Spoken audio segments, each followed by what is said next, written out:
మీరా లక్ష్మి గారు రాసిన కాంతి కిరణాలు నవల చివరి భాగం. ప్లేలిస్ట్లో అన్ని భాగాలు ఉన్నాయి, తప్పకుండా వినండి. ఏమిటి మీరంటుంది? ఉన్నమాట చెప్పడం తప్ప అది వరకు వల్లి ఎంత పెంకితనంగా ప్రవర్తించినా నేను సర్దుకోలేదా? చంద్రాన్ని ఎంత నిర్లక్ష్యం చేసినా మీతో ఎప్పుడైనా చెప్పామా? ఫోన్లే చిన్నపిల్ల, ఎప్పటికైనా సర్దుకుంటుందనుకున్నామే కానీ అదే నేను చెప్తున్నాను. అది వరకు చిన్నతనంలో ఆ పెంకితనం భరించిన మీరు ఇప్పుడు వల్లికి కాస్త జ్ఞానం వచ్చి కుదురుగా ఉండేసరికి మీ సహనం చచ్చిపోయింది. ఎందుకంటారా? అవసరం తీరిపోయింది. బోలెడంత డబ్బుతో తమ్ముడు విదేశాల నుండి రావటమే కాకుండా మీరు తిట్టిన తిట్లన్నీ దులపరించుకొని మీ చుట్టూ తిరుగుతున్నాడు.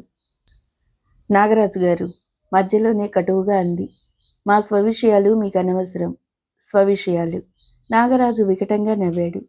ఇప్పుడు అతని స్వరూపం అచ్చు పగబట్టిన నాగపాములా ఉంది. నాకేమీ తెలియదనుకోకండి, మీరు మీ తమ్ముణ్ణి కూడా అడగండి అని ఎన్నిసార్లు చెప్పినా ఎప్పుడైతే ఆ వంక ఈ వంక పెట్టి దాటేస్తూ వచ్చారో అప్పటి నుండే మిమ్మల్ని గమనిస్తూ వచ్చాను. మేనకోడల్ని చూసిన కళ్ళతో వల్లిని చూడలేకపోయారు. తమ్ముడి అండతో ఈ నాగరాజుకి టోపీ వేద్దామనుకుంటున్నారు. ఆ పప్పులు నా దగ్గర ఉడకవు. నాగరాజు నాగరాజేనని పగబడితే కాటువేయక మానడని ఇప్పటికైనా తెలుసుకుంటే మీకే మంచిది. ఏమిటి మీరంటుంది? బెదిరిస్తున్నారా? మీ కూతురు ఎలాంటిదైనా నా ఇంటి కోడల్ని చేసుకోవాలా? కోపాన్ని అణుచుకుంటూ కొంచెం కరుగ్గా అడిగింది సత్యవతీదేవి.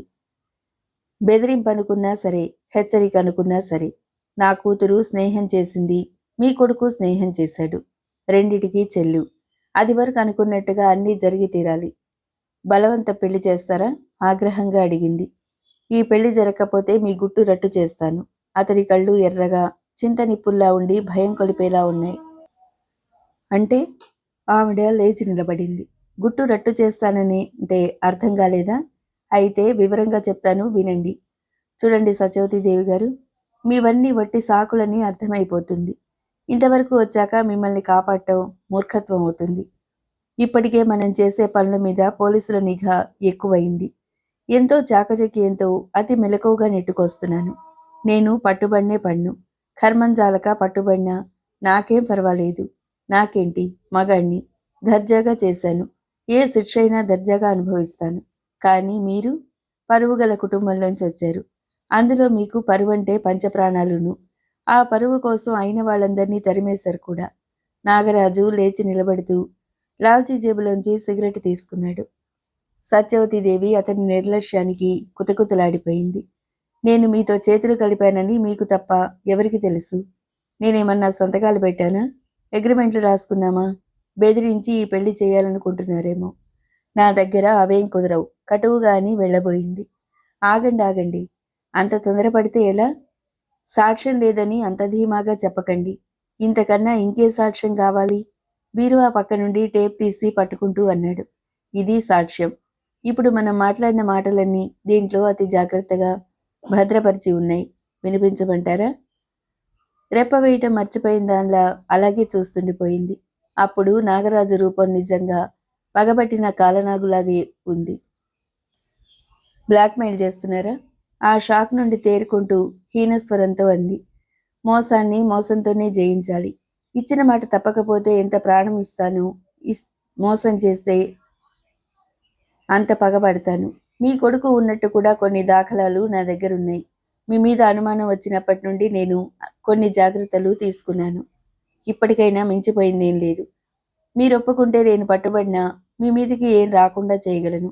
మీరు కాదంటే ఇదంతా మీ మీద నెట్టి నేను ఏ దేశాంతరమో పోగలను. మీరు అలా చేయగలరా? కనుబొమ్మలెత్తాడు. సత్యవతీదేవి ఒంట్లో సన్నగా దడ ప్రారంభమైంది. కాళ్ళు చేతులు పట్టు తప్పిపోతాయేమో అన్నంత భయం కలిగింది. ఇప్పుడే ఈ క్షణంలోనే మీ నిర్ణయం చెప్పక్కర్లేదు. ఇంటికి వెళ్ళి తీరిగ్గా ఆలోచించుకోండి. చేతిలోని టేపు జేబులో వేసుకుంటూ అన్నాడు. ఇంకాసేపు ఉంటే అక్కడ పడిపోతానని అనుకుంది సత్యవతీదేవి. నాగరాజు ఎదురుగా తను పడిపోవటం అసహ్యం అనుకుని బడిబడిగా వచ్చి టాక్సీలో కూర్చుంటూ పోనీ అంది. డ్రైవర్ టాక్సీ స్టార్ట్ చేస్తుంటే గంగు హడావిడిగా వచ్చి డ్రైవర్ పక్కన కూర్చున్నాడు. ఆవిడ కోపంతో, ఆవేశంతో, ఆవేదంతో, ఏదో తెలియని భయంతో సన్నగా వణుకుతుంది. తనని తాను కంట్రోల్ చేసుకుందామని ఎంతో ప్రయత్నించి విఫలురాలవుతుంది. గుప్పిళ్ళు బిగిస్తుంది. మళ్ళీ అంతలో విడదీసి సీటు గట్టిగా ఒత్తుకుంటుంది. ఓసారి సీటుకు వెనక్కి జార్లబడుతుంది. మళ్ళీ మరుక్షణం ముందు కొంగుతుంది. అప్పుడప్పుడు తన్ను గమనిస్తున్నారేమో అని డ్రైవర్ని గంగుని చూస్తుంది. వాళ్ళు ఇటు చూడటం లేదు. శ్రీనివాసరావు అప్పుడే పూజా కార్యక్రమం ముగించుకొని హాల్లోకొచ్చాడు. బూట్లు టకటకలాడించుకుంటూ ఇన్స్పెక్టర్ అప్పుడే లోపలికొచ్చాడు. హలో ఇన్స్పెక్టర్, నమస్తే. ఏమిటిలా వచ్చారు అన్నాడు గబగబా ఎదురొస్తూ. ఐఎమ్ సారీ మిస్టర్ రావు, మీరు దొంగ నోట్లు చలామణి చేస్తున్నారని మాకు ఇన్ఫర్మేషన్ వచ్చింది. మీ ఇల్లు సోదా చేయాలనుకుంటున్నాం. శ్రీనివాసరావు కనుబొమ్మలు ముడిచాడు. నేనేమిటి దొంగ నోట్లు మార్చటం ఏంటి? మీరు పొరపడ్డారేమో. నేను ఎలాంటి వాడినో మీకు తెలియదా? కోర్స్, కానీ మా వృత్తి ధర్మం మీరు నెరవేర్చాలిగా. ఇట్స్ ఆల్ రైట్, కానీ వారెంట్ లేకుండా ఇల్లు సోదా చేయటం నేను అంగీకరించను. ఆ విషయం మాకు తెలుసు. ఇదిగో వారెంట్, దయచేసి మీరు కదలకండి అని పక్కనున్న కానిస్టేబుల్స్కి కళ్లతోనే సైగ చేశాడు. ఆ కనుసైగ అందుకున్న మరుక్షణం వారు కార్యరంగంలోకి దిగారు. శ్రీనివాసరావు ఇన్స్పెక్టర్తో కులాసాగానే కబుర్లు చెప్తున్నాడు. పోలీస్ శాఖని పక్కదారి పట్టించి కళ్ళు గప్పటానికి, ఆట పట్టించటానికి ఏ ఆకతాయి వాళ్ళో ఫోన్ చేసి ఉంటారని అనుకున్నాడు. కానిస్టేబుల్స్ కొంతసేపటికి తిరిగొచ్చేశారు. ఏం దొరకలేదు సార్, ఏకకంఠంతో అన్నారు. శ్రీనివాసరావు చిరునవ్వు నవ్వాడు. ఐఎమ్ సారీ, మీకు శ్రమ ఇచ్చినందుకు క్షమించండి అని శ్రీనివాసరావుతో కరచాలనం చేస్తూ గిర్రున తన పదునైన చూపుల్ని ఆ విశాలమైన హాల్ అంతటినీ మరోసారి ప్రసరింపజేశాడు. అతని చూపు కార్నర్లో షోకేస్ పక్కనున్న టీపై మీదున్న బ్రీఫ్ కేస్ మీద పడింది. శ్రీనివాసరావు, దాందే ఉందిలేండి, పని పాట లేని వాళ్ళు ఇలాగే ఫోన్లు చేస్తారు. విమానంలో బాంబు ఉందనో, రైల్లో ఇంకేదో ఉందనో. ఇన్స్పెక్టర్ కనుచూప గ్రహించిన కానిస్టేబుల్ పరుగున వెళ్లి ఆ బ్రీఫ్ తెరిచాడు. సార్, ఆశ్చర్యంతో కేకపెట్టి నోరు వెళ్ళబెట్టాడు. Now what do you say mister Rao? Now you are under arrest. Inspector గొంతు గంభీరంగా పలికింది. ఆ బ్రీఫ్ చూస్తూనే తెరిచిన నోరు తెరిచినట్టే ఉండిపోయింది శ్రీనివాసరావుది. శిరీష్ అర్జెంటుగా రమ్మని ఫోన్ చేస్తే వెళ్ళి అప్పుడే వస్తుంది బిందు. కాంపౌండ్లో పోలీస్ జీప్ చూసేసరికి గబగబా లోపలికొచ్చి ఆ దృశ్యాన్ని చూసి కొయ్యబారిపోయింది. వెంటనే తేరుకుంటూ, డాడీ, ఏమిటిది అంది పరుగున తండ్రి దగ్గరకు వస్తూ. భగవంతుడి లీలలమ్మ, ఏం తెలియని శ్రీనివాసరావు నెమ్మదిగా అన్నాడు.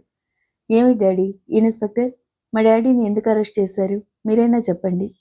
బిందు కంఠం వణికింది. కళ్ళల్లో నీళ్లు తిరిగాయి. ఇన్స్పెక్టర్ 2 ముక్కల్లో అసలు విషయం చెప్పాడు. అబద్ధం అరిచింది బిందు. ఎవరో చేసి మా డాడీ మీద పెట్టారు. అది విచారణలో తేలుతుంది అని శ్రీనివాసరావుతో పదండి అన్నాడు. బిందు మొర వాళ్ళు ఆలకించలేదు. పోలీస్ జీప్ బయటికి దూసుకుపోయింది. సత్యవతీదేవి చంద్రని గదిలోకి పిలిచి తలుపులు మూసింది. తల్లి ముఖం అదోలా ఉండటం చూసి, ఏమిటమ్మా, ఏమైంది అన్నాడు. కూర్చో, హీనస్వరంతో అంది. చంద్రం కుర్చీలో కూర్చుంటూ చెప్పు అన్నాడు. వల్లిని నువ్వు పెళ్లి చేసుకోవాలి, ఎటువంటి ఉపోద్ఘాతం లేకుండా అంది. చంద్రం అదిరిపడ్డాడు. అమ్మా, గావు కేక పెట్టినట్టుగా అన్నాడు. ఉష్, నెమ్మది, కసిరినట్టుగా అంది. ఏమిటమ్మా ఇది? ఇదేమైనా తమాషానా? నువ్వు కాదంటే తమాషాయే జరుగుతుంది. వల్లిని నువ్వు పెళ్లి చేసుకుని తీరాలి. ఇష్టం లేకపోతే దాంతో కాపురం చేయడం మాని. అంతేకాని ఈ పెళ్లి మానటానికి వీల్లేదు. ఇక తిరుగులేదన్నట్టుగా అంది. అమ్మా, అతని ముఖం కోపంతో ఎర్రగా జేవురించింది. అది వరకు వల్లినే చేసుకోమన్నావు, సరే అన్నాను. బిందు వచ్చినప్పటి నుండి బిందు చుట్టూ తిరగమన్నావు, సరే అన్నాను. ఇప్పుడు మళ్ళీ వల్లిని చేసుకోమంటున్నావు. నా వల్ల కాదమ్మా. నేనేమైనా ఆటబొమ్మనా? కాస్త గట్టిగానే అన్నాడు. చంద్రం, చెప్పింది అర్థం చేసుకో. పెళ్లి చేసుకునే వరకే నేను చెప్తున్నాను. ఆ తర్వాత నీ ఇష్టం. పెళ్లి వల్లితోటి, కాపురం ఇంకెవరితో? ఏమిటమ్మా నువ్వు చెప్పేది? నాగరాజు నాగరాజే కాదు, నాగుపాము కూడా. ఇప్పుడు ఈ పెళ్లి కాదన్నామంటే మనల్ని బజార్లోకి ఈడుస్తాడు. నాగరాజు ఎంతకైనా తెగును. నువ్వు నాగరాజు ప్రేమనే ఎరుగుదువు కాని నాగరాజు పగబట్టాడంటే ఏం చేస్తాడో తెలియదు నీకు. ఏం చేస్తాడేంటి? మనకేమన్నా ఊరికే చేశాడా? తను కాలు మీద కాలేసుకొని దర్జాగా కూర్చుని నా చేత అడ్డమైన చాకరీ చేయించుకున్నాడు. ఆయనకేం భయపడక్కర్లేదు. సత్యవతీదేవి బెదిరించినా కూడా చంద్రం ఈ పెళ్లికి ఒప్పుకోలేదు. ఆవిడ కొడుకేసి నిర్ఘాంతపోయినట్టు చూసింది.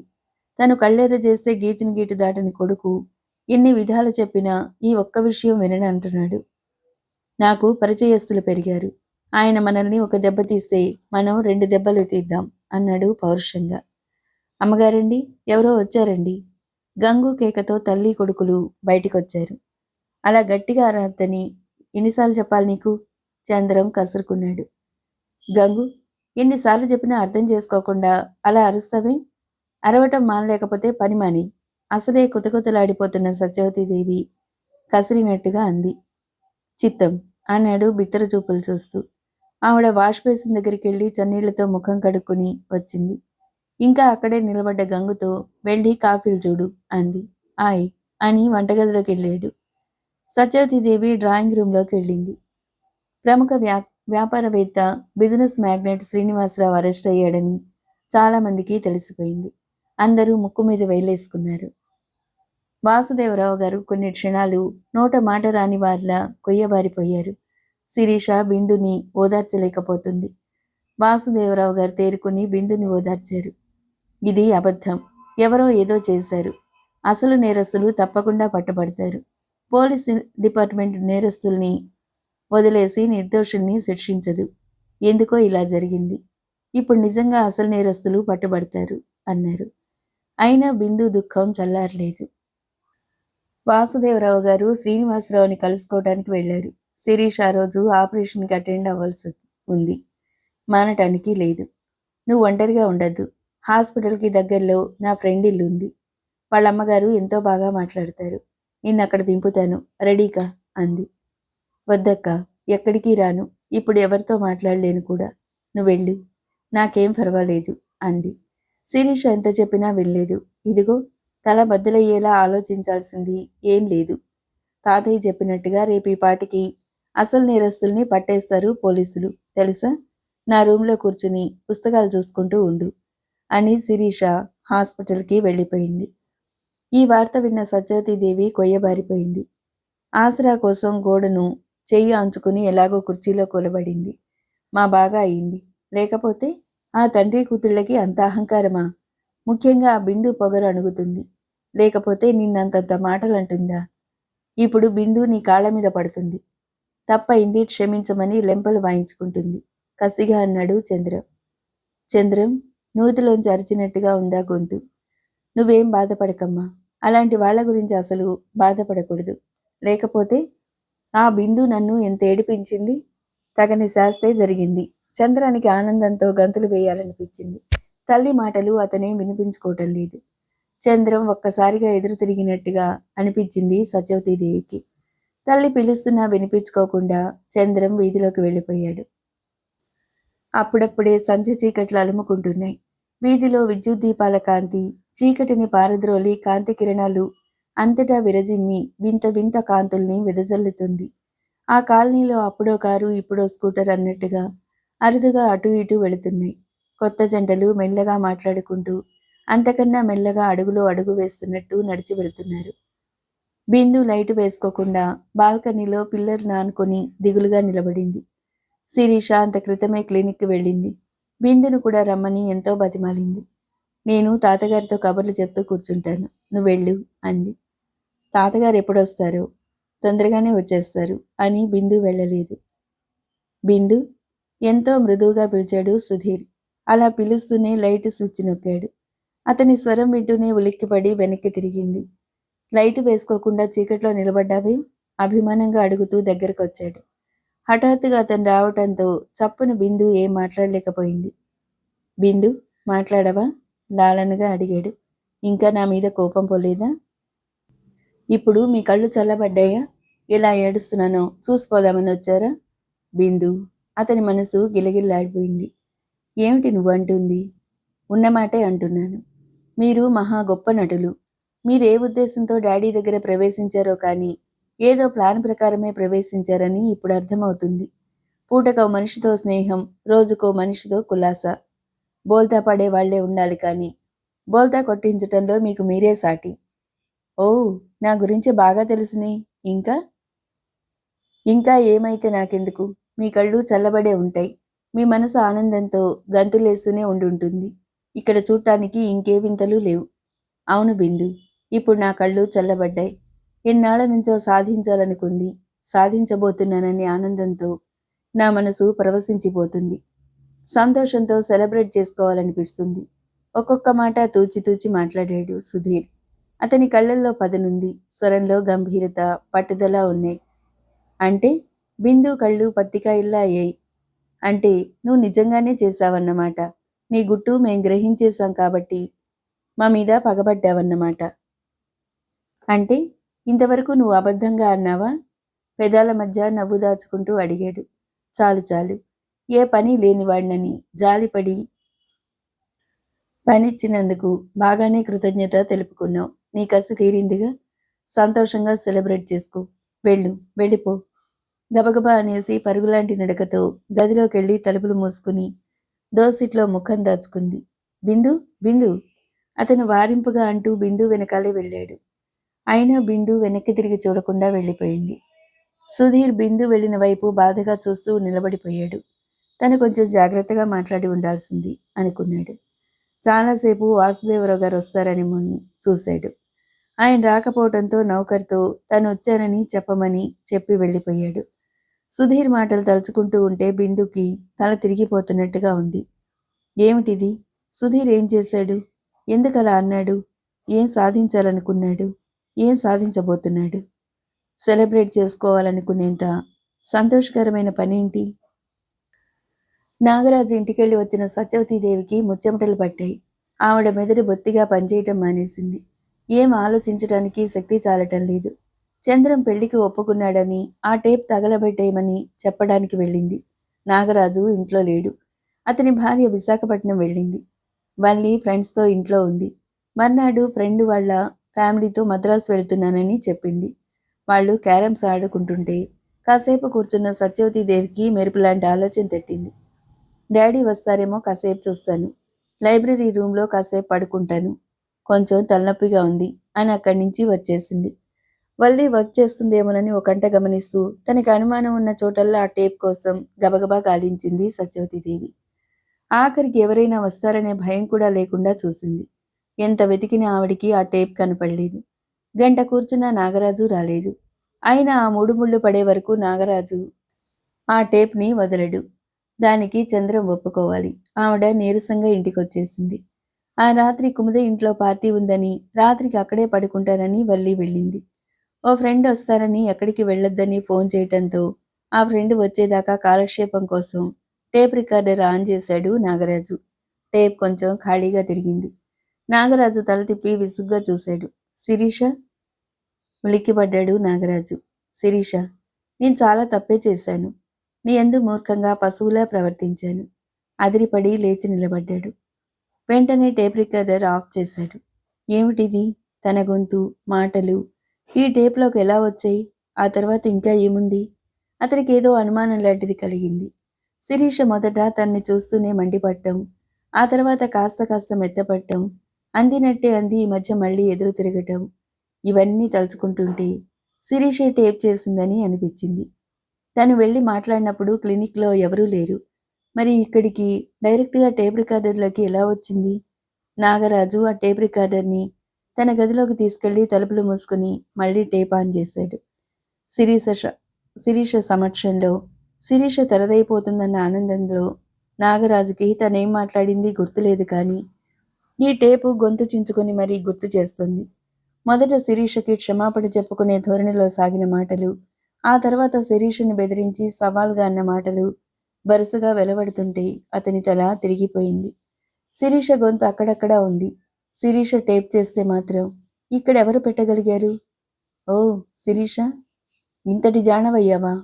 ఎవరి సహకారంతో నువ్వింత పని చేయగలిగావో వాళ్ళని నిన్ను సర్వనాశనం చేస్తాను. శపథం చేస్తున్నట్టుగా పిడికిలి బిగించాడు. అప్పుడు ఎదురుగా శిరీష ఉండి ఉంటే ఆ చూపులకి భస్మమై ఊరుకునేది. నాగరాజుకి ఏదో తట్టి బీరువా తెరిచాడు. అంతా హడావిడిగా కంగారుగా వెతికాడు. శూన్యం. అతని తల తిరిగిపోయింది. ఏదో ఆశతో అక్కడా ఇక్కడ మొత్తం ఆ గదంతా వెతికేస్తున్నాడు. ఇంత వెతికినా శూన్యం. అతను పదిలంగా దాచిన టేప్ మాయమైంది. నాగరాజు వెంటనే వల్లికి ఫోన్ చేశాడు. వల్లి, నేను లేనప్పుడు మన ఇంటికి ఎవరైనా వచ్చారా? కూతురు చెప్పే జవాబుకి ఒళ్లంతా చెవులు చేసుకుని ఎదురు చూడసాగాడు. ఎవరూ రాలేదు. నాగరాజు ఎంత ఆతృతగా అడుగుతున్నాడో వల్లి అంత మామూలుగా చెప్పింది. సరిగ్గా జ్ఞాపకం చేసుకోమ్మా. నేను 2 గంటలకి బయటికెళ్ళిపోయానా? అప్పుడు నీ ఫ్రెండ్స్ నువ్వు ఆడుకుంటున్నారు. ఆ, ఆంటీ వచ్చింది డాడీ. మీకోసం చాలాసేపు చూసి వెళ్ళిపోయింది. ఫోన్ పెట్టేస్తా డాడీ, కుముద పిలుస్తుంది. పొద్దున్నే వచ్చేస్తాగా. వల్లి ఫోన్ పెట్టేసింది. ఆంటీ వచ్చింది. ఆ తర్వాత మాటలు నాగరాజుకి వినిపించలేదు. అతని దవడ ఎముక కరకరమని కిందికి పైకి కదిలింది. కళ్ళు నిప్పులు కురిపిస్తున్నాయా అనిపించేంత ఎర్రగా అగ్నిగోళాల్లా ఉన్నాయి. మనిషి ఆవేశంతో పగబట్టిన తాచులా ఊగిపోతున్నాడు. అతను వెంటనే బయలుదేరాడు. ఇంట్లో సత్యవతీదేవి ఒక్కతే ఉంది. ఆవిడ పెద్ద జబ్బుపడి లేచిన మనిషిలా ఉంది. నాగరాజు హఠాత్తుగా రావటం, ఆ బాలకం చూసేసరికి ఆవిడికి మతిపోయింది.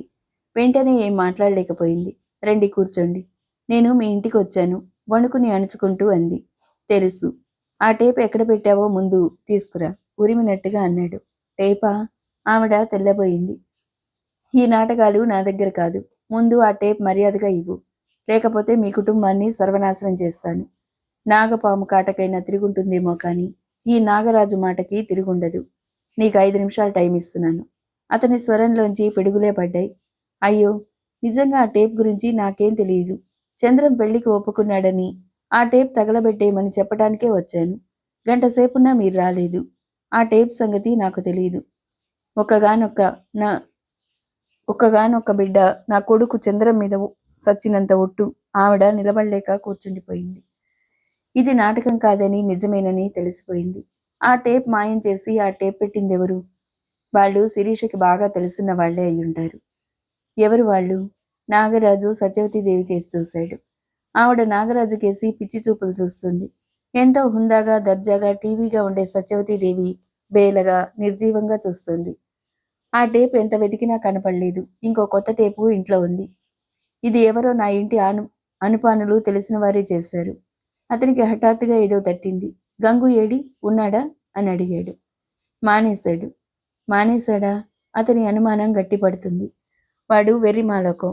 వాడు గట్టిగా అరిచినట్టుగా మాట్లాడుతుంటే నేనే చిరాకు పడి మానేయమన్నాను. వెళ్లే ముందు దిగులుగానే వెళ్ళాడు. అయినా వాడు మీ ఇంటికి నాతోనేగా వచ్చాడు. మీ ఇంటికి ఎవరొచ్చారో చూసుకోండి. మీరు తప్ప ఎవరూ రాలేదు. మీ ఇంట్లో నౌకర్లను ఎవరో మచ్చిక చేసుకోవచ్చుగా. నాగరాజు నౌకర్లందరూ ఉన్నారో లేదో గుర్తు చేసుకోసాగాడు. ఏ ఆలోచన అతని బుర్రకి అందటం లేదు. ఆ టేప్ ఏమైందంటారు? ఏమవుతుంది? ఇదంతా మామూలుగా జరిగింది. అవసరం దాటాక తెప్ప తగలేయాలనుకున్నారు. మీకు ఆ బుద్ధి పుట్టకపోతే నాకు టేప్ చేయాల్సిన అవసరమే లేకపోయేది. ఎదుటి వారిని ముంచాలనుకుంటే ఇప్పుడేమైంది? అది ఎక్కడికి చేరాలో ఈ పాటికి అక్కడికే చేరే ఉంటుంది. విసురుగా బయటికి వెళ్ళిపోయాడు. అతను ఇంటికి వెళ్ళడానికి సంశయించాడు. వెళ్ళాలా వద్దా? ఇంటికి వెళ్తే ఎవరిని అడగాలి? అతను గబగబా రకరకాలుగా ఆలోచించాడు. వల్లికి ఫోన్ చేసి అట్నుంచి అటే వాళ్లతో మద్రాసు వెళ్ళి అక్కడి నుండి విశాఖపట్నం వెళ్ళిపోమని చెప్పాలనుకున్నాడు. ఎంతో జాగ్రత్తగా ఇంటికొచ్చాడు. నౌకరు వరండాలో కునికిపాట్లు పడుతున్నాడు. యజమాన్ని చూసి అదురుపాటుగా లేచి నిలబడ్డాడు. వంట మనిషి గోడ కానుకుని కాళ్ళు జాపుకుని కూర్చున్న వాడల్లా అదురుపాటుగా లేచి నిలబడ్డాడు. వాళ్ళు ఎప్పటినుండో తన ఇంట్లో పనిచేస్తున్నప్పటికీ ఇప్పుడు వారిద్దరినీ అనుమానంగా శల్యపరీక్ష చేస్తున్నట్టుగా చూశాడు. నాగరాజు చూపులకి వాళ్ళిద్దరూ భయంతో ముడుచుకుపోయారు. నా భోజనం అయింది, ఇక మీరు వెళ్ళొచ్చన్నట్టు చూశాడు. వాళ్ళిద్దరూ వెళ్ళిపోయారు. నాగరాజు ఫోన్ దగ్గరకు వచ్చి ఆగిపోయాడు. వల్లికి ఫోన్ చేయటమా మానటమా అని కొద్ది క్షణాలు తటపటాయించాడు. తర్వాత ఫోన్ చేయటం సంగతి విరమించుకున్నాడు. అతని పనివాళ్ళ గురించే తీవ్రంగా ఆలోచిస్తుంటే సడన్గా తోటమాలెవరో పోయారని, చావుకు వెళ్ళాలని క్రితం రోజు వెళ్ళాడు. వచ్చాడో లేదో అని గబగబా నౌకర్ని పిలిచి అడిగాడు. రాలేదండి, దినాలైతే గాని రాడండి వినయంగా చెప్పాడు. తోటమాలి వల్లి పుట్టినరోజు నాడు చేరటం సంవత్సరం అవుతుంది. వల్లిని ప్రమాదం నుండి తప్పించాడు. అందుకే పెట్టుకున్నాడు. ఎప్పుడూ ఒక్కరోజు కూడా సెలవడగని వాడు అడిగాడు. సరే అన్నాడు. వాడు అలాంటి వాడు కాదు. పైగా కాలి కింద పొరపాటున ఏదైనా పురుగుపడి చేస్తే 10 సార్లు చెంపలు వాయించుకుంటాడు. అలాంటి వాడు ఇలాంటి పనులు చేయలేడు. ఇంకెవరు? వంట మనిషి నౌకరు అవుట్ హౌస్లోకి వెళ్ళిపోయాక నాగరాజు తన గదిలోకి వెళ్ళి తలుపులు మూసుకున్నాడు. రాత్రి 12, 1, 2 గంటలైంది. నాగరాజు చిన్న బ్రీఫ్ కేసుతో మెల్లగా బయటకు వచ్చి చీకట్లో కలిసిపోయాడు. నాగరాజు వెళ్ళాక సత్యవతీదేవి చలనం లేనిదల్లా అలాగే కూర్చుంది. ఆ క్షణంలో ఆమెనెవరు చూసినా ప్రాణంతో ఉందో లేదో చెప్పటం కష్టం. రెప్ప వేయటం లేదు. ఊపిరి పీలుస్తుందో లేదో కూడా చెప్పటం కష్టం. రాత్రి చాలాసేపు కొడుకు కోసం ఎదురు చూసింది. చంద్రం రాలేదు. ఆవిడ మెల్లగా లేచి దేవుడి గదిలోకి వెళ్ళింది. ఆ పూజా మందిరంలో వెండి, కంచు, ఇత్తడి దేవుడి విగ్రహాలు చాలా ఉన్నాయి. ఆ గదిలోకి అడుగు పెట్టగానే ఆ దేవుళ్ళంతా తనకేసి ఆశ్చర్యంగా, వింతగా చూస్తున్నట్టుగా అనిపించింది. ఆవిడ మనసుకి ఏదీ తట్టలేదు. మనసు మొద్దుబారిపోయింది. కాసేపు అలాగే నిలబడి తన గదిలోకి వెళ్ళి మెల్లగా తలుపులు మూసి లోపల గడియ వేసుకుంది. సిఐడి ఇన్స్పెక్టర్ సుధీర్ పర్యవేక్షణలో చాలా రోజులుగా ప్రభుత్వం కళ్ళు గప్పి దొంగ నోట్లు చెలామణి చేస్తున్న నాగరాజు తదితరులను పట్టుకున్నట్టు తాటికాయంత అక్షరాలతో కాకపోయినా పెద్ద పెద్ద అక్షరాలతో వేశారు పేపర్లో. ఒక పథకం ప్రకారం ఎంతో చాకచక్యంతో ఆ ముఠాన్ని ఎలా పట్టాడో వివరంగా రాశారు. శ్రీనివాసరావు విదేశాల నుండి రావటం కూడా ఈ ముఠాలో భాగస్వామిగానే రప్పించారని అనుమానంతో మొదట ఆయన దగ్గర సెక్రటరీగా చేరి ఆ తర్వాత ఆయన ఇంట్లో ఫంక్షన్లో నాగరాజు కూతురు వల్లితో స్నేహం కలిపి గంగు తోటమాలిగా, వెంకటేశ్వరరావు రామారావు అనే ఇద్దరు సహచరుల్ని సత్యవతీదేవి ఇంట్లో ఒకరిని పనివానిగా, నాగరాజు ఇంట్లో ఒకరిని తోటమాలిగా నియమించి కథనం నడిపారు. ఒక ఆడపిల్లతో ప్రేమ నటించడం తప్పే అయినా అన్యాయాన్ని అరికట్టాలంటే ఎన్నో ఫీట్లు చేయాల్సి ఉంటుంది. ఒక్కొక్కసారి అయిన వాళ్ళనే బాధ పెట్టాల్సి వస్తుంది. ఆమెతో ప్రేమ నటించి తల్లిదండ్రులు ఊళ్ళో లేనప్పుడు ఆమెతో వాళ్ళ ఊరు వెళ్ళి వాళ్ళ పాత ఇంటిని దర్శించి అనేక రకాలుగా ప్రయత్నించి అసలైన ఆధారాలు సేకరించారు. ఎలాగైతేనే ఆ బ్లాకులు, ఇంకులు వగైరా స్వాధీనం చేసుకోవటమే కాకుండా అర్ధరాత్రి నగర పొలిమేరలు దాటి ఉడాయించబోతున్న నాగరాజుని బ్రీఫ్ నిండా నోట్ల కట్టలతో సహా పట్టుకున్నారు. శ్రీనివాసరావు నిర్దోషం తెలిసినా అప్పుడు అందిన సమాచారాన్ని బట్టి అసలు దోషులను పట్టుకోవటానికి ఆయన్ని అరెస్ట్ చేశారు.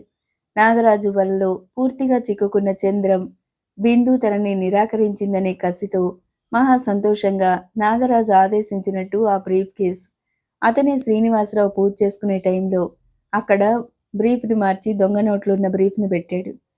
ఎప్పుడూ వచ్చిపోతుంటే చంద్రాన్ని ఎవరూ అనుమానించలేదు. ఎంతో దర్జాగా బతికి తన ఈ మాట అందరూ వినేలా చేసుకునే సత్యవతీదేవి ఊబిలోంచి బయటపడే దారి లేక, అవమానాన్ని భరించలేక ఆత్మహత్య చేసుకుంది. ఈ వార్త విన్న శ్రీనివాసరావు నోట మాట రాని వాళ్ళ ఉండిపోయాడు. సిఐడి ఇన్స్పెక్టర్ సుధీర్ ఎవరో కాదని, తన చెల్లెలు దేవకి కొడుకేనని తెలిసి మరీ ఆశ్చర్యపోయాడు. ఒక సంతోష వార్త, మరొక విషాద వార్త. సుధీర్ సిఐడి అని తెలిసాక బిందు ఆశ్చర్యపోయినంత ఎవ్వరూ ఆశ్చర్యపోలేదేమో. అవును బిందు, ఇప్పుడు నా కళ్ళు చల్లబడ్డాయి. ఎన్నాళ్ల నుండో సాధించాలనుకుంది సాధించబోతున్నానని ఆనందంతో నా మనసు పరవశించిపోతుంది. సంతోషంతో సెలబ్రేట్ చేసుకోవాలనిపిస్తుంది. సుధీర్ అన్న మాటలు తను ఇంకో రకంగా అర్థం చేసుకుంది. అతని మాటల్లోని అంతరార్థం ఇప్పుడు అర్థమై అతను వచ్చినా అతని ఎదురుగా వెళ్ళటానికి ధైర్యం చాలక మేడ మీద గదిలోనే ఉండిపోయింది. నన్నెందుకు బ్రతికించారు డాక్టర్? ఆ రోజు నన్నెందుకు చావనీయలేదు? లీలా వెక్కి వెక్కి ఏడుస్తుంది. ఆ రోజు నిద్రమాత్రలు మింగిన లీలని డాక్టర్లు బ్రతికించారు. తెలివి వచ్చిన లీల హిస్టీరియా వచ్చిందాల్లా ఏడవసాగింది. అలా పిరికి పందలా ఆత్మహత్య చేసుకుంటారా? చంద్రానికి బుద్ధి చెప్పి ఈ పెళ్లి జరిపించి తీరుతాం. శిరీష వాళ్ళు ధైర్యం చెప్పారు. ఇప్పుడు ఈ వార్త విన్న లీల మళ్ళీ ఆ రోజులా ఏడవసాగింది. చంద్రానికి పెద్దగా శిక్షేం పడదు. ఆ శిక్ష నుంచి బయటపడిన చంద్రం చెప్పింది బుద్ధిగా వింటాడు. నాది పూచి. సుధీర్ ధైర్యం చెప్పాడు. తండ్రి అరెస్ట్ అవ్వగానే వల్లి సుధీర్ని ఎన్ని శాపనార్థాలు పెట్టాలో అన్నీ పెట్టింది. ఆ తిట్లన్నీ చిరునవ్వుతో భరించాడు సుధీర్. వల్లిని కసిదీరా తిట్టనిచ్చి తర్వాత ప్రేమపూరితమైన స్వరంతో అన్నాడు. వల్లి, నీకు నేను ఎన్నోసార్లు చెప్పాను, నువ్వు అవమానం పాలవటం నాకు ఇష్టం ఉండదని. నువ్వెప్పుడూ సుఖంగా, ఆనందంగా, దర్జాగా బ్రతకాలని. నా ప్రతి మాట ఇంటికెళ్ళి ఆలోచించుకుంటే అసలు అర్థాలు తెలుస్తాయని అనేవాణ్ణి. జ్ఞాపకం ఉందా? నా మీద ఎప్పుడూ కోపం రాదని నా చేతిలో చెయ్యి వేశావు. మర్చిపోయావా? నా ఈ ప్రయత్నంలో నీ మనసు బాధ పెట్టే ఉంటాను. I'm very very sorry. ఒక మంచి స్నేహితుడిగా, నీకు ఇష్టమైతే సోదరుడిగా, నీకే సహాయం కావాలన్నా నేను సంతోషంగా చేస్తానమ్మా. అతని స్వరంలో నిజాయితీకి, ఆత్మీయతకి వల్లి మనసు కరిగిపోయింది. సారీ, క్షమించండి. ఆవేశంలో ఏవేవో అన్నాను. నేను మమ్మీ దగ్గరికి విశాఖపట్నం వెళ్ళిపోతున్నాను అనేసి గిర్రుని తిరిగి వెళ్ళిపోయింది. శ్రీనివాసరావుకి గట్టిగా బయటికి బాధపడటానికి కూడా లేదు. ఇటు సుధీర్ని చిన్నబుచ్చటమే అవుతుంది. ఆయన ఆ బాధని దిగమింగి పైకి నవ్వుతూ మాట్లాడుతున్నాడు. శ్రీనివాస్ అరెస్ట్ అయ్యాక ఆ తర్వాత బిందుని పంపమని, తనకి ఒంట్లో బాగుండలేక రాలేకపోతున్నానని ఫోన్ చేసింది. బిందు ఇక్కడ ఉందని, ఆ దిగులేం పెట్టుకోవద్దని నేను చెప్పాను. ఇంత పని చేస్తుందని అనుకోలేదు. అయినా అంత రాజాలా బతికిన వాళ్ళు ఈ నిందల్ని భరించలేరు. వాళ్ళ తత్వం అలాంటిది. ఓదార్పుగా శ్రీనివాసరావుతో అని ఆ సంభాషణ మార్చాలన్నట్టుగా సుధీర్తో అన్నాడు. శ్రీనివాసరావు నీ మామయ్య అని ఎప్పుడు గ్రహించావు? మొదటి రోజు ఆయన్ని చూసినప్పుడే గ్రహించాను. మా అమ్మ మావయ్యని కళ్ళకు కట్టినట్టుగా రోజుకి కనీసం 10 సార్లైనా చెప్పేది. కానీ ఆయనకి మా అమ్మ మీద ప్రేమ ఉన్నట్టు, అమ్మ పుట్టినరోజు ఆయన ప్రతి సంవత్సరం చేసి అమ్మకి ఇష్టమైన పిండి వంటలే చేయిస్తారని విన్నప్పుడు తెలిసింది. అమ్మ తన పుట్టినరోజు నాడే తనువు చాలించింది. అందర్నీ సాగనంపి నేను మాత్రం ఉన్నాను. అసలు ఇందుకే ఇండియా వచ్చానేమో. ఆయన బాధగా కళ్ళు మూసుకున్నాడు. సుధీర్ లేచి ఆయన దగ్గరికి వెళ్ళి అన్నాడు, మావయ్య, ఈ చేసిందంతా నేను. సుధీర్ చేయి పట్టుకుని తన పక్కన కూర్చోబెట్టుకుంటూ అన్నాడు, అలా అనకు. నీ విధి నిర్వహణ నువ్వు నిర్వర్తించావు. అన్యాయాన్ని అక్రమాన్ని అరికట్టద్దని ఎవరంటారు? కానీ రక్త సంబంధం. కొన్నాళ్ళు కలిసి మెసిలే అదృష్టం ఉండే వచ్చానేమో. దేవకి ఆయన గొంతు భారమైన ఈ క్షణం ఆగాడు. తర్వాత అన్నాడు, చిన్నపిల్లప్పుడు చూశాను. నిన్ను చూసే అదృష్టం ఆ భగవంతుడు కల్పించాడు. సుధీర్ వాసుదేవరావు గారు చెప్పే కబుర్లతో శ్రీనివాసరావు తేరుకున్నాడు. ఉన్నట్టుండి సుధీర్ అన్నాడు, మీకు శుభవార్త చెప్తాను. నాకేమిస్తారు తాతగారు? ముఖ్యంగా మీకు ఎంతో సంతోషాన్ని కలగజేసేది. శుభవార్త ఏమిటి బాబు? ఆశ్చర్యంగా అన్నారు. తనకి సంతోషం కలిగించేది శిరీష జీవితం అందరిలా ఉండటం. అది జరగని పని. డాక్టర్ మనందరికీ స్వీట్ తినిపించబోతున్నారు. గుమ్మం వరకు గబగబా వచ్చిన శిరీష ఆగిపోయింది. వాసుదేవరావు గారు సుధీర్ ముఖంలోకి అర్థం కానట్టు చూశారు. శ్రీనివాసరావుకి సుధీర్ మాట అర్థమై సంతోషంతో, ఎవరా అదృష్టవంతుడు సుధీర్? త్వరగా చెప్పు. తొందర చేస్తున్నట్టుగా కుతూహలంగా ముందుకు వంగి అడిగారు. అప్పుడు సుధీర్ చెప్పబోయే శుభవార్తని అర్థం చేసుకున్నారాయన. మా అమ్మ పోయాక వారాలు ఇచ్చిన వారు విసుక్కుంటుంటే నన్ను దగ్గరికి చేర్చుకుని ఆదరించిన గురువు, దైవ సమానుడు అయిన మహేంద్ర. అమ్మ శిరీష గట్టిగా పిలిచారు ఆనందంతో. వాసుదేవరావు గారు ఆనందంతో ఆయన కంఠం వణికింది. తాతగారి పరిస్థితి గ్రహించిన శిరీష, తాతయ్య అంటూ గబగబా అక్కడికి వచ్చింది. నేను విన్నది నిజమేనా అమ్మ? ఇంకా ఆయనకి నమ్మశక్యం కాకుండా ఉంది. అవును తాతయ్య అని మాత్రం అంది. ఆయన సంతోషం చూస్తుంటే శిరీష కళ్ళు చెమర్చాయి. పిచ్చి తాతయ్య తన కోసం ఎంత దిగులు పెట్టుకున్నాడు అనుకుంది. సుధీర్, నేనిచ్చిన బహుమతి నువ్వు కాదనకుండా తీసుకోవాలి అన్నారు. సారీ తాతగారు వెంటనే అన్నాడు సుధీర్. వాసుదేవరావు గారు దెబ్బతిన్నట్టుగా చూశారు. మీరు ఇవ్వబోయే బహుమతి నేను ఎప్పుడో తీసుకున్నాను అని నవ్వాడు. అతను చెప్పిన తీరుకి అందరూ నవ్వారు. ఏది బిందు కనపడదేం అన్నారు వాసుదేవరావు గారు. సుధీర్ వెంటనే లేచి, డాక్టర్ మీ ఫోన్ వాడుకుంటాను అంటూ లేచాడు. అసలు విషయం గ్రహించిన శిరీష మనసులో నవ్వుకుని సరే అంది. సుధీర్ మేడ మీదకి వచ్చాడు. బిందు గోళ్లు చూసుకుంటూ ఓసారి లేచి బాల్కనీలోకి వెళుతూ అంతలో లోపలికి వస్తూ నిల్చున్న చోట నిలబడకుండా తిరుగుతుంది. సుధీర్ రాకని కూడా బిందు గ్రహించలేదు. ఇప్పుడు మీ కళ్ళు చల్లబడ్డాయా? కంగుమనే స్వరానికి ఉలిక్కిపడి ఆగిపోయింది. కానీ వెనక్కి తిరిగి చూడలేదు. ఇక్కడే ఉండిపోతారని బాధపడకండి. మీకెవరికీ కనిపించినంత దూరానికి వెళ్ళిపోతున్నాను. అది చెప్పడానికే వచ్చాను. అతని స్వరంలో బాధ తొంగి చూసింది. సుధీర్ చివ్వున ఇటు తిరుగుతూ బాధ నిండిన స్వరంతో అంది. మరి సెలవా? అలాగే చూస్తూ అడిగాడు. బిందు ఒక్క అంగలో వచ్చినట్టుగా అక్కడికి వచ్చింది. ఎక్కడికి వెళుతున్నారు? మీరు వెళ్ళిపోతే నా కళ్ళు చల్లబడతాయా? ఇదేనా మీరు నన్ను అర్థం చేసుకుంది? ఏడుపు గొంతుకుతో అంది. మీరు నన్ను అంతేగా అర్థం చేసుకున్నారు. సన్యాసం పుచ్చుకోవడానికి అడవులకు వెళ్ళిపోతున్నాను. అప్పుడు అతని కళ్ళల్లోకి చూసింది. అతని కళ్ళు అల్లరిగా నవ్వుతున్నాయి. నన్ను క్షమించండి. చంద్రన్ చెప్పిన మాటలు నేనేం నమ్మలేదు. కానీ నా కళ్ళతో చూశాక శంకించాను. డాడీ అరెస్ట్ అవటంతో నాకు మతిపోయింది. నడవండి, నేను అడవులకు వస్తాను. ఇద్దరం కలిసే ఏ పనైనా చేద్దాం అంది. అతని గుండెల మీద వాలిపోతూ మెల్లగా అంది. నిజంగా ఇలాంటి మధుర క్షణం వస్తుందని అనుకోలేదు. ఇండియా ఎందుకొచ్చామా అని తిట్టుకున్నాను. సుధీర్ బిందు చెప్పే కబుర్లు వింటూ బిందు తల మీద గడ్డ మాంచుకుని బిందు భుజాల చుట్టూ చేతులు వేసి మరింత దగ్గరికి తీసుకుంటూ కళ్ళు మూసుకున్నాడు. ఈ నవల ఇంతటితో అయిపోయింది. మీకు నచ్చినట్లయితే తప్పకుండా లైక్ చేయండి, కామెంట్ చేయండి, అలాగే సబ్స్క్రైబ్ చేయండి. Thank you.